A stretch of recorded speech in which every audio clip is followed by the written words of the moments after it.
The courtyard of the Bell and Harrow coaching inn was frozen solid at midnight, and Margaret Hale stood in the middle of it, with her breath coming out in short, visible clouds, her gloved hands gripping one handle of a trunk that weighed more than she had anticipated when she had packed it 4 hours ago in a bedroom that was no longer hers. The lantern above the stable arch threw a thin orange light across the cobblestones, and the cold was the kind that found the gaps in wool and settled there. She had not cried in the carriage. She had not cried in the dining room, which had been considerably more difficult. She had done the arithmetic instead. The distance to Salford, the hour of the first northbound coach, the name of the woman at the school who kept a spare key and would not ask questions before dawn, and the arithmetic had held her upright through 40 miles of dark road. Now the trunk needed to move 6 feet to the left, and her right hand was shaking, and she stood still for 1 moment and let it shake, because there was no one in the courtyard to see it, and because she had earned 30 seconds of honest reaction before she went back to planning. She was wrong about being alone. A man in plain traveling clothes stepped out of the shadow near the horse trough. Not a groom, not a postilion, but a broad-shouldered figure who moved with the deliberate economy of someone accustomed to working sites rather than drawing rooms. He had been watching the ostlers, and had turned at the sound of the trunk being set down on the cobbles. His gaze went to her face first, then dropped to the trunk, and something in his expression shifted with the particular quality of a man who has just registered something he did not expect. The trunk was large and plain and practical, stenciled on the side in black paint with the name and address of the Hale Subscription School, Salford. He crossed the courtyard in 8 strides and stopped 3 feet from her. And when he spoke, his voice was direct and not unkind, but it was the voice of a man who expected a straight answer. "That trunk," he said. "Where did you get it?" Margaret looked at him. She looked at the trunk. She looked back at him. "I packed it," she said, "this evening, into a hired carriage, which I have just descended from. The school's name is on it." "Yes," Margaret said. "I am aware. The Hale School's administrator is a man named—" He stopped. He looked at her again, more carefully this time, the way an engineer looks at a structure he has been reading about for 2 years and is now seeing for the first time in elevation. "The administrator has been corresponding with me for 26 months about the Eastern Wing expansion." "The administrator," Margaret said, "has been corresponding with everyone from behind a name that was not hers, because the lease was held in the name of her husband's solicitor, and the subscription patrons in 1822 were not yet prepared to write their quarterly checks to a woman." She pulled off her right glove and held up her hand, and her ring finger was bare. "I am the administrator, Sir Jonah, and I am going to Salford." He was silent for a moment. Not the silence of a man with nothing to say, but the silence of a man rearranging a large number of things he believed to be true. Then he reached down and took the other handle of the trunk. He did not ask permission. He did not offer a pleasantry. He simply lifted his side, and the weight distributed. And for the first time in 4 years, a man reduced her load instead of adding to it. Margaret registered this fact with the precision she applied to everything, and said nothing, and walked with him toward the coach. 2 hours earlier, the Crail dining room had been exactly what Bertram had designed it to be.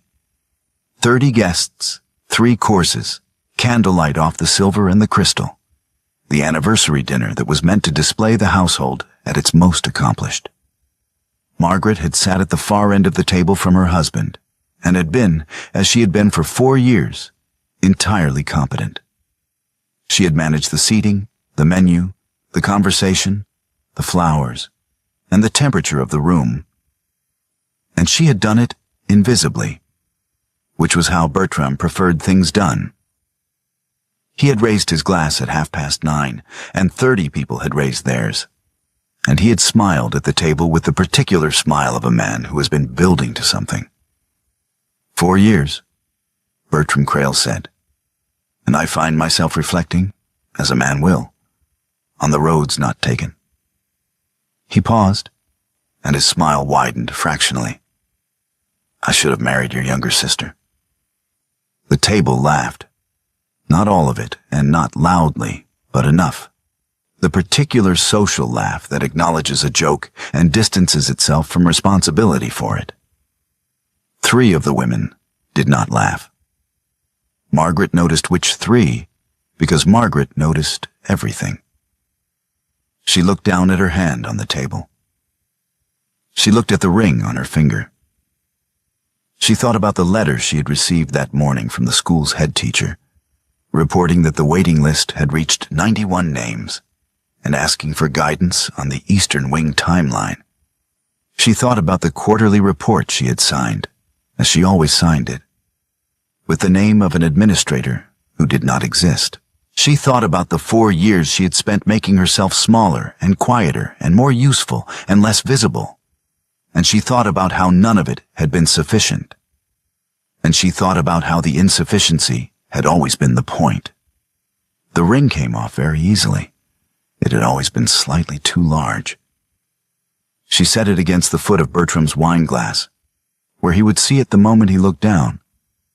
And she raised her eyes to his face and said, in the same tone she used for household instructions, "Go propose tonight, then.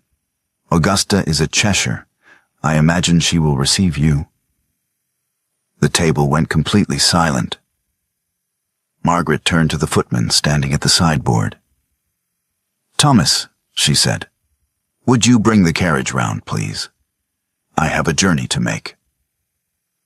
Thomas, who had worked for the household for 11 years and who had a very clear idea of how things stood in it, said, "Yes, Mrs. Crail," and left the room without looking at Bertram.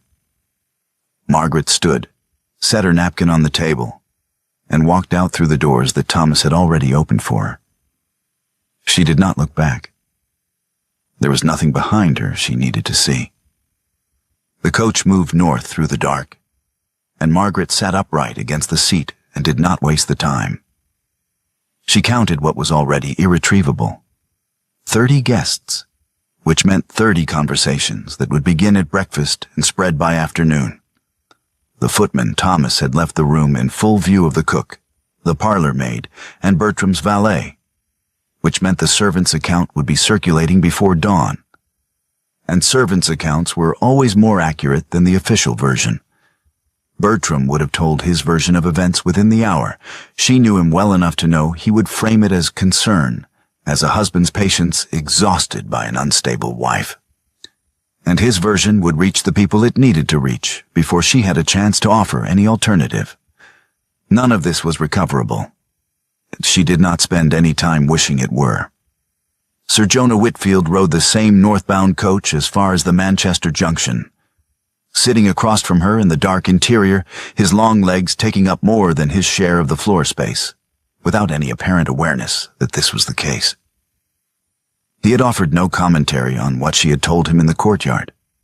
He had asked one question as the coach pulled out of the Bell and Harrow yard. "Are you going to your father?" "No," Margaret said. He waited.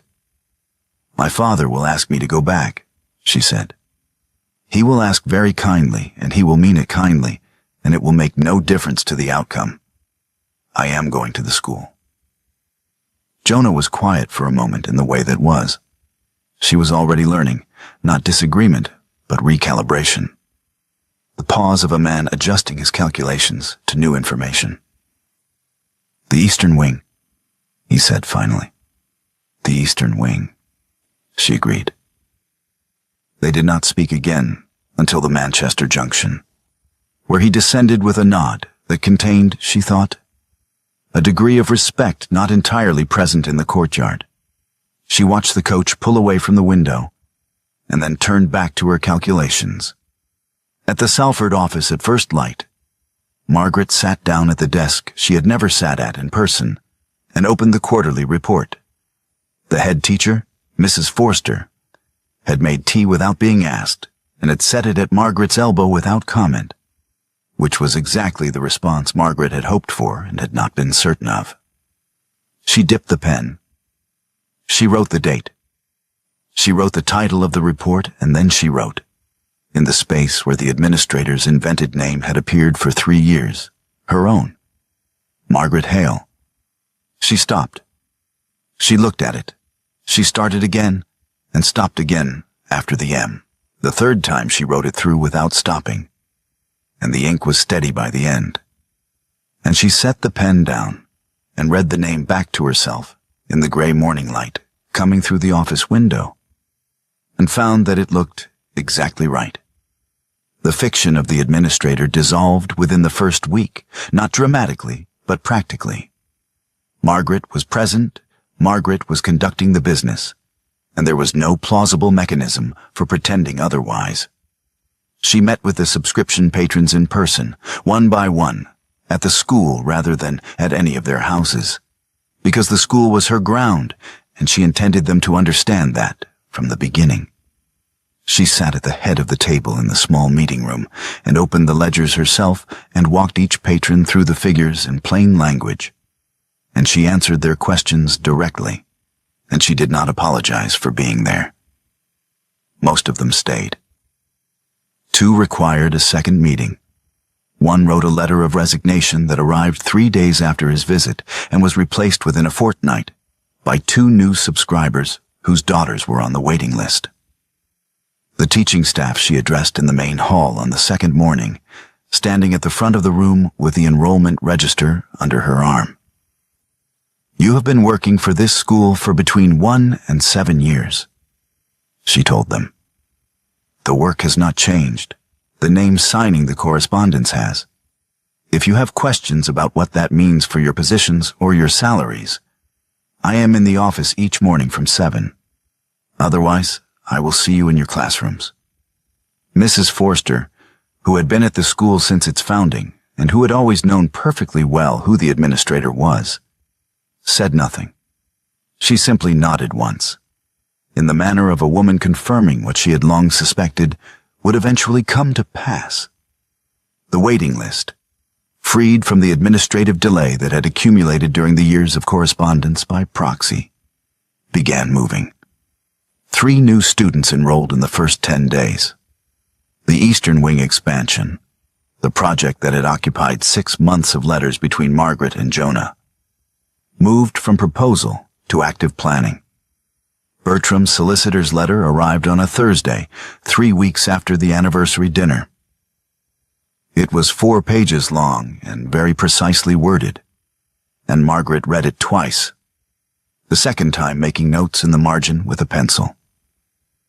The letter stated that Margaret's jointure, the annual sum settled on her at the time of the marriage, was contingent on her residence in the Crail household, and that her continued absence constituted a breach of the terms under which it had been granted. It stated further that her father's existing commercial arrangements with the Crail business interests were not unaffected by the state of the marriage, and that the goodwill that had sustained those arrangements was a matter Bertram was prepared to reconsider. It implied, in language carefully chosen to imply without stating, that the school's lease, held in the name of Bertram's solicitor as a formality of the original arrangement, might be subject to legal review should the current situation continue. The implication about the lease was the part that required the most careful reading, because it was the part that was intended to frighten her into compliance before she had time to consult anyone who knew the law. She was still sitting with the letter when Jonah arrived. He had come, ostensibly, to review the building accounts for the Eastern Wing with the contractor. He came through the front door, spoke briefly to Mrs. Forster in the hallway, and walked into the office where Margaret was sitting with the letter open on the desk and Bertram's junior clerk, a young man named Peel, who had arrived 20 minutes earlier and was now perched on a chair near the window with the expression of someone performing a difficult duty, waiting for her response. Jonah read the room in approximately 3 seconds. He did not offer Margaret any reassurance. He did not address the clerk. He moved a chair from against the wall, set it down between Margaret and the door, and sat in it with the unhurried solidity of a man who has chosen a position and intends to hold it. Peel looked at Jonah. Jonah looked at Peel with the expression of a man who has supervised 200 navvies and is entirely comfortable waiting. "You were saying," Margaret said to the clerk. that the lease review was a matter of some urgency. Peel cleared his throat.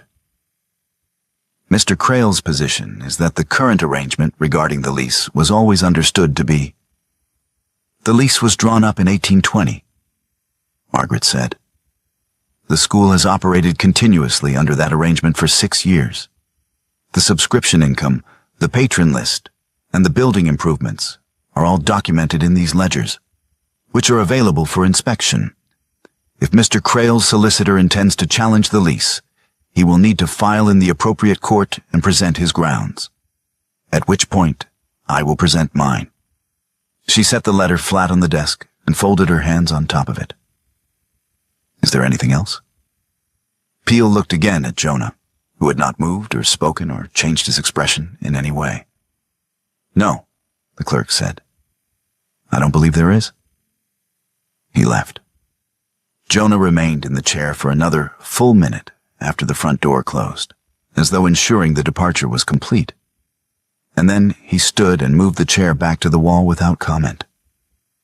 The lease, he said, is not actually challengeable, Margaret said. The grounds he's implying don't exist. But the implication was enough to frighten Mrs. Forster and 2 of the junior teachers, and that was what it was designed to do. Jonah picked up the contractor's file from the desk. The Eastern Wing, he said, and sat down again, and they got to work. The Eastern Wing accounts were detailed and required attention, and Jonah had developed the habit of appearing at the school on days when his schedule in Manchester permitted it, which turned out to be most days. He reviewed the building accounts. He inspected the proposed structural addition with the contractor. He sat in on one patron meeting, at Margaret's invitation, in a capacity that was formally described as that of principal benefactor, and that functioned, in practice, as a signal to the room that the school had serious backing. Margaret did not question his reasons for being present, because the work was real, and his presence had a measurable effect on the staff's confidence. The junior teacher stood straighter when he was in the building, not from admiration, but from the particular reassurance of knowing that someone large and competent and entirely unbothered by Bertram Crail's social position was on the premises. One evening, when the contractor had gone and Mrs. Forster had locked the classroom wing, they worked late in the office, cross-checking the construction ledger against the subscription income projections. The lamp was low, and the room was quiet, except for the scratch of pencils and the occasional sound of pages turning.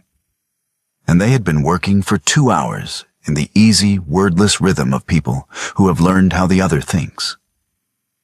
Margaret reached for the reference volume on the corner of the desk at the same moment Jonah did. His hand closed over hers on the cover. Not roughly, not deliberately.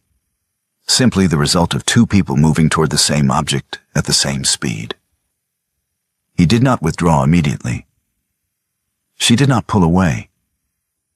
They remained that way for a visible count of seconds, both of them looking at the ledger in front of them rather than at each other. And then both returned, without comment, to the columns of figures. Margaret found the reference she needed. Jonah made a note in the margin of his page. Neither of them remarked on what had happened, because neither of them had the language for it yet, and because the figures still needed checking, and because some things are better left in the silence, where they can be examined privately. Jonah walked back toward the city that night along the river road, and he stopped on the bridge over the Irwell and stood there with his hands on the iron rail and looked down at the black water moving below him.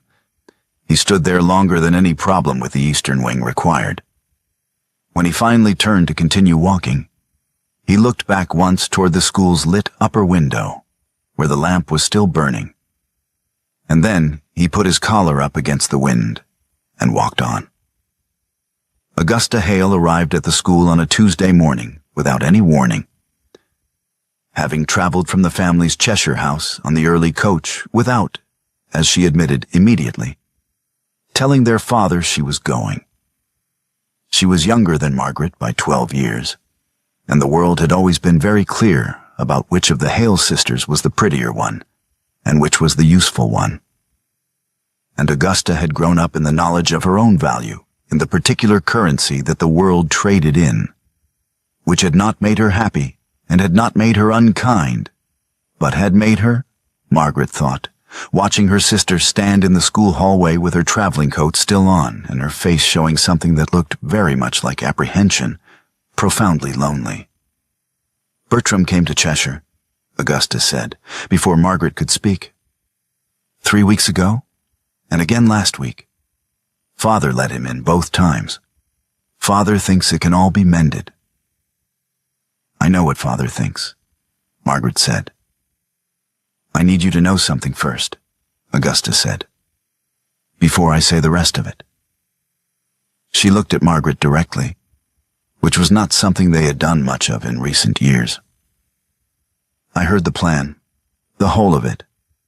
I was in the hall outside Father's study when Bertram came the first time, and I heard what he told Father about why he said what he said at the dinner. Margaret waited. It wasn't a slip, Augusta said. He told Father it was a slip. He told everyone it was a slip. It was not. His money is very nearly gone. There's a mill investment that failed 2 years ago, and he's been managing the appearance of solvency ever since. He needed a separation that looked like your fault so he could keep Father's goodwill and the Hale commercial connections. And then he needed me to be available. Augusta stopped. He told Father that I had always been the better match, that it was a shame the elder daughter had been put forward first. The hallway was quiet. Somewhere in the classroom wing, a girl was reciting a geography lesson aloud, her young voice carrying clearly through the walls. He has been very attentive, Augusta continued, in the particular way of a man who has decided what he needs and is going about acquiring it. And Father is not a bad man, but he is a man who sees a solution and does not look at what it costs. What are you going to do? Margaret asked. Augusta looked at her steadily. I have already done it. I told Bertram last Thursday that I would not receive him again. I told Father the same. She paused. I need you to understand that I am not doing this for you. I am glad it helps you, but that is not why. I have spent 26 years being managed and displayed and pointed in directions that suited everyone except me, and I am finished with it. Her voice was very even. I don't want a husband. I don't want another house to run and another man to satisfy and another version of the same life with a different name on the door. Margaret looked at her sister for a long moment. Do you speak French? Margaret asked. Augusta blinked. Yes, and I play tolerably well, and my needlework is... Why are you asking me that? Because we have 47 girls on the waiting list who need a French and music instructor, and the woman I hired in February is leaving in June to be married, Margaret said. The salary is 12 shillings a week and the hours are 7 to 4. There is a room above the school that Mrs. Forster uses as a sitting room, but which has a bed in it and would serve as lodging if you needed it. Augusta was very still.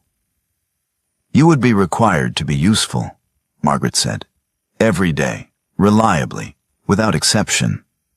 It is not decorative work. I know what useful looks like, Augusta said quietly. I watched you do it for 20 years while everyone called it ordinary. They did not embrace. They looked at each other across the hallway of the school that Margaret had built while the world was looking the other way. And the look between them contained everything that the previous 20 years of managed rivalry had prevented them from saying, and it was more than an embrace would have been. 7 o'clock tomorrow morning, Margaret said. Augusta answered without hesitation. Yes. Bertram, when he learned that Augusta had refused him and had gone to Salford, did what men do when the plan fails and the money is running short and the anger has nowhere useful to go. He became precise about it. The benefit assembly at the Marsden Rooms was a charitable occasion, a subscription concert in aid of the Manchester Infirmary, and it was attended by a significant portion of the people whose names appeared on the Hale School's patron list. Margaret had known she needed to be there. She had dressed accordingly and had gone alone because Augusta was teaching and because going alone was, at this point, simply the condition of her life. Lady Forsyth, who hosted the assembly and whose opinion functioned in Manchester's charitable society as a kind of weather system, was standing near the entrance when Margaret arrived. Margaret had met her 3 times. They were not intimate, but they were acquainted, and the acquaintance had always been cordial. Lady Forsyth looked at Margaret, looked through her, and turned to speak to the woman on her left. It was done in full view of the room. It was done in full view of Mr. Alderton, who subscribed £40 annually to the school, and of Mrs. Crane, whose 3 daughters were enrolled, and of Councillor Bray, whose civic endorsement had been instrumental in the school's original licensing. It was done with the practiced ease of a woman who has performed this particular social maneuver many times and knows exactly how much damage it causes. Margaret stood where she was for 3 seconds, long enough to ensure that the room had seen her receive it and had seen her remain standing. And then she crossed to speak to Mr. Alderton, who had the decency to look uncomfortable, and who spoke to her for 6 minutes about the Eastern Wing, which was 6 minutes more than she had expected. She left before the second interval. The examination hall was dark when she reached the school. She did not light the lamp. She sat down on one of the long benches in the middle of the room, in the dark. And she sat there with her hands in her lap and her back straight. And she thought about 90 girls whose futures were partially dependent on whether the people who had witnessed tonight's performance decided that a woman who had been publicly cut by Lady Forsyth was someone they still wished to associate with. That was what broke through in the end, not the humiliation, not the cold calculation of it. The girls? She heard the door. Jonah came in without a lamp, which meant he had seen the dark and come in anyway. He did not say anything reassuring. He did not tell her it would be all right. He crossed the room and sat down beside her on the bench, close enough that his shoulder was against hers, and he was quiet for a moment. "I need to tell you something," he said, "about who I was before the knighthood." Margaret waited. "My father was a navvy," Jonas said. "Not a foreman, not a contractor. A navvy. He dug the Bridgewater extension with his hands. I grew up in a camp on the edge of a cutting, and I taught myself to read from a canal engineer's discarded manuals because there was nothing else available, and because I had decided, at the age of 9, that I was going to understand how things were built." He paused.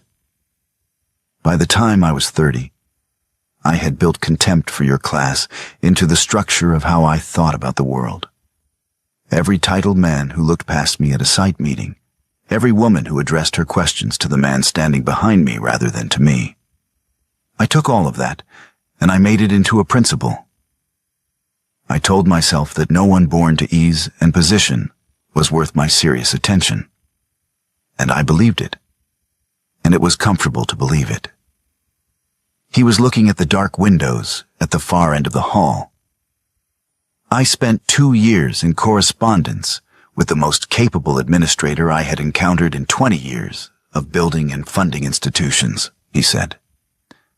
"I told myself it was because the work was good.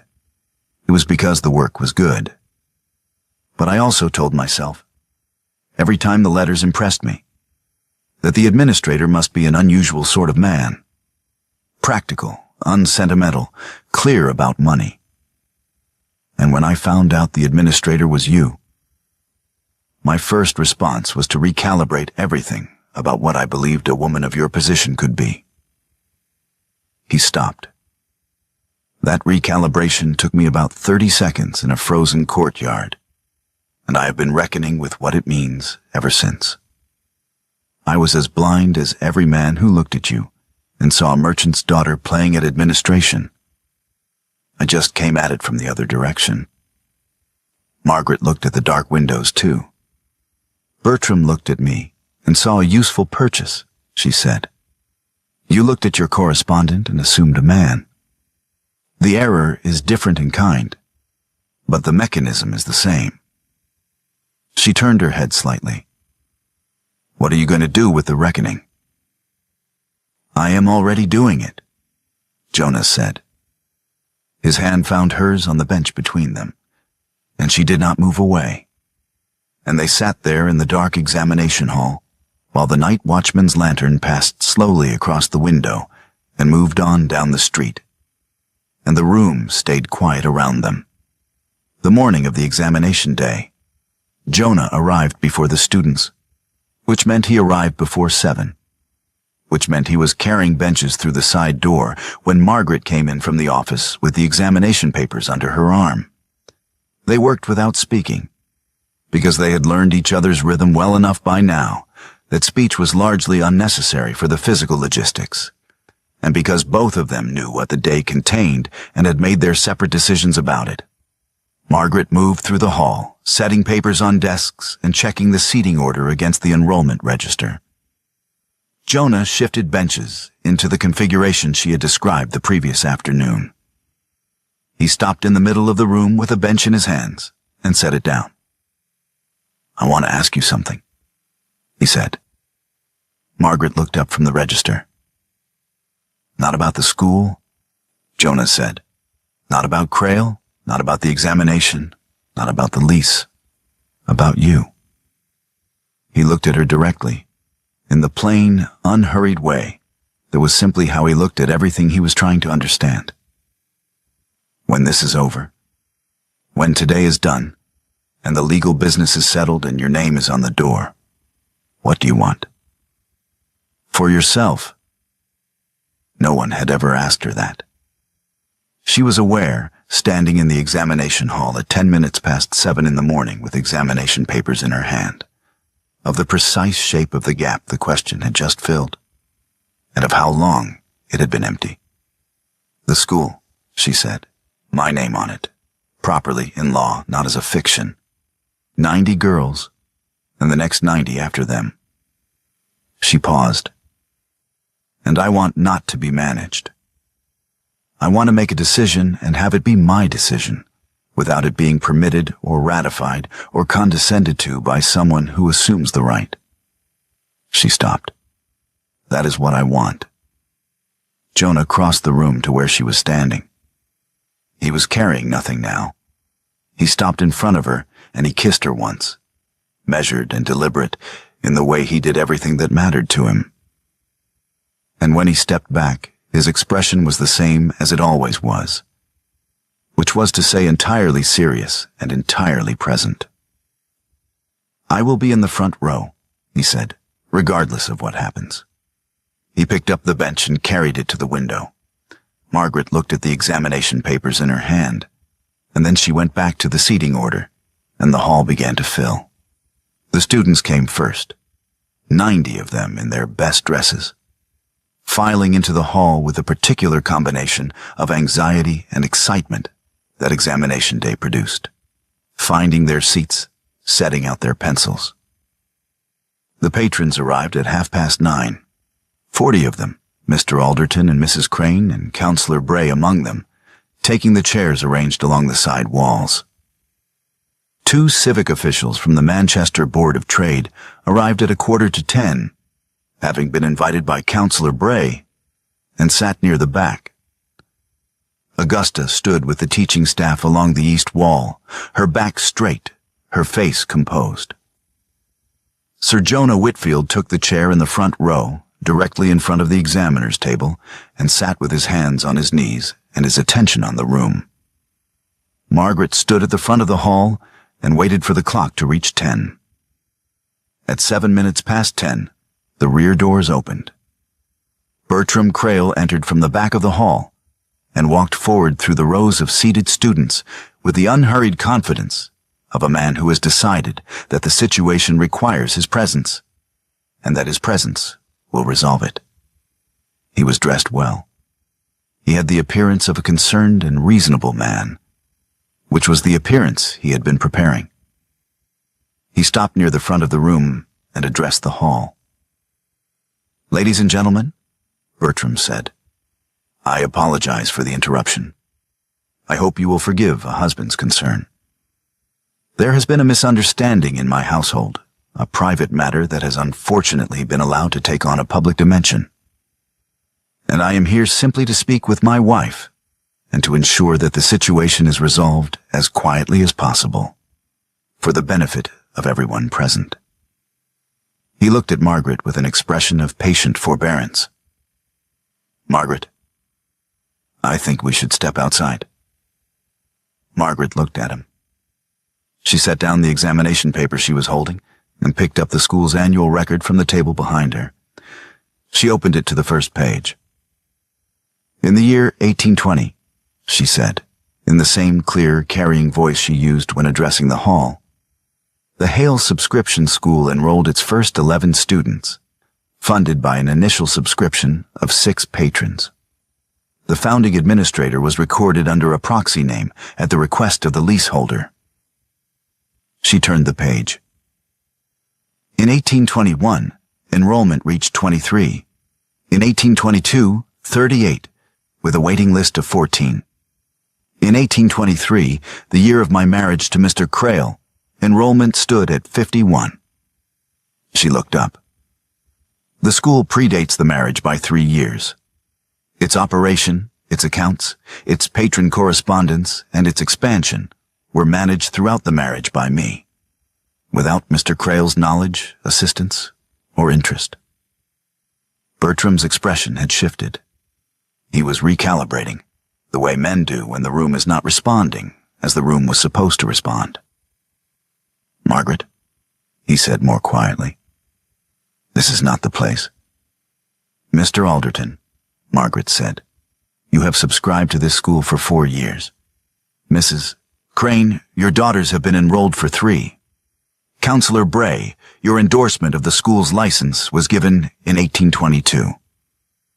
She looked at each of them as she named them. "You are present today because this institution is real, because the work it does is real, and because the women who built it and teach in it and learn in it are real." She turned back to Bertram. "The phrase you spoke at our anniversary dinner was not a slip. You told my father it was a slip. You told your solicitor it was a slip. It was a calculation. Your mill investment failed in 1824. Your finances have been managed for appearance for 2 years. Augusta had just come into an independent legacy. You needed a separation that appeared to be my fault, and you needed my sister to be available." The hall was completely still. 90 girls were not moving. "I am filing for legal separation," Margaret said. "On grounds I am prepared to enumerate in full if you remain in this room. I am retaining the school, the lease of which will be redrawn in my own name. I am removing my name from the Crail household accounts and returning the jointure in its entirety, which I am informed will not, in your current financial situation, be unwelcome." She closed the annual record. "I am not your wife, in any sense that the word has meaning. I have not been for some time, and I am asking you to leave." Bertram looked at her. He looked at the room. He opened his mouth. Jonah stood up. He did it quietly, without drama, simply rising from his chair in the front row and standing with his arms at his sides. The man to his left, Mr. Alderton, stood a moment later. Then Mrs. Crane, then Counselor Bray, then the 2 civic officials at the back, then, one by one, the remaining patrons, rising from their chairs along the wall until the entire adult portion of the room was standing, looking at Bertram Crail in absolute silence. Augusta straightened from the wall and stood with the teaching staff, and they stood too. Bertram looked at the room. He looked at the rows of standing people. He looked at his wife, who had not moved, and whose expression contained no triumph and no anger, and nothing he could use. He turned and walked back through the hall the way he had come, and the rear doors swung shut behind him, and the sound of his footsteps on the stone outside diminished and was gone. Margaret looked at the hall. "I apologize for the interruption," she said. "We will begin the examination now." The legal separation took 6 weeks to complete. Margaret's solicitor, recommended by Jonah, who had used him for 3 commercial disputes and found him precise and unsentimental, filed the petition in the 2nd week of November. And Bertram's response was, as Margaret had predicted, more concerned with limiting the financial damage than with contesting the grounds. The jointure was surrendered. The Crail name was surrendered. Margaret signed the final document on a Thursday afternoon in the solicitor's office, and she wrote her name at the bottom of the page without stopping.